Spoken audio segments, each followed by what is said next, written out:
Chapter 10 of Fuzzy Mud.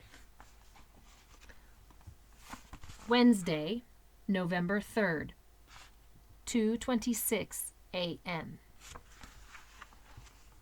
Tamaya slept. Marshall did not. As much as Chad had tormented him, he tormented himself even more. He lay in bed, desperate to fall asleep.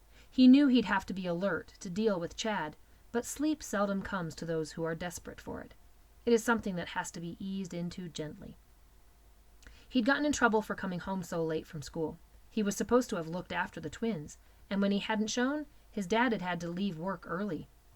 "The only way we can afford to keep you at Woodridge is for everyone to do their part," his father had reminded him. "Good, I'll go to another school then," Marshall had answered. "I hate that place." It didn't make any sense to Marshall. If his parents couldn't afford it, and he hated it, then why not let him go to another school? But that argument only made his parents angrier. Then, on his way back to his room, he'd accidentally stomped on the twins' hippo village, which had just caused more yelling. "You're lucky I didn't step on you," he told Daniela. The whole thing was his parents' fault, Marshall decided. His birthday was September 29th, and back when he was 4 years old, his parents had had to make a choice.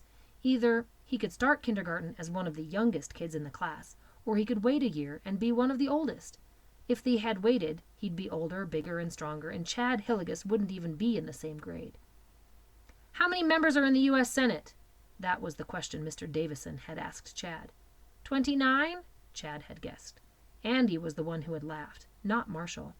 "How can there only be 29 senators?" Andy had pointed out. "There are 50 states." But when Mr. Davison had said, "Marshall, will you kindly tell Chad how many senators there are?" Right then, Marshall had known he was doomed. He had considered giving a wrong answer, and maybe he should have, but who knows? If he'd said something like 28 or 1,000,000, Chad might have thought Marshall was mocking him. Instead, what Marshall had done was stare down at his desk and very quietly say, 100, I guess. It was only a short time later that Chad had nearly thrown him down the stairs. "We need to settle this once and for all, and you better be there, you thumb-sucking coward." Now, as he lay wide awake at 2:30 in the morning, Marshall tried to convince himself that since Chad had finally beaten him up, he wouldn't bother him anymore. They had settled it, once and for all. Except he knew the opposite was more likely. Now that Chad had tasted blood, he would come back for more, and he would come after Tamaya, too. He imagined walking to school with her.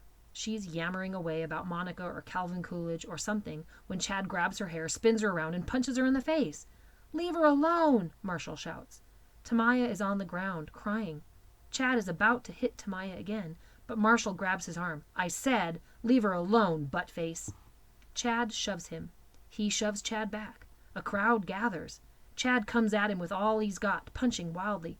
But Marshall holds his ground, ducking and hitting back. At first, Marshall hears everyone rooting for Chad, but as the fight continues, he starts to hear a few of his old friends root for him. "Get him, Marshall! You can do it, Marshall!" And then, as Marshall tried to fall asleep, he imagined the fight ending in different ways. Sometimes he was the winner, leaving Chad beaten and bloody, begging for mercy.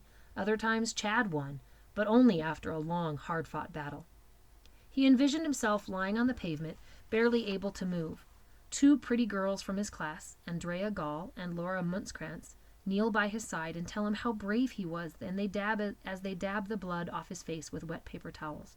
Laura kisses his cheek. But even as he imagined all this, he knew it would never happen. If Chad attacked Tamaya, the best he could hope for was that a teacher would break it up before Tamaya got hurt too badly.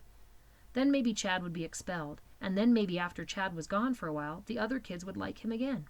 That was his best hope, and he hated himself for it, because he knew it was the pathetic hope of a coward.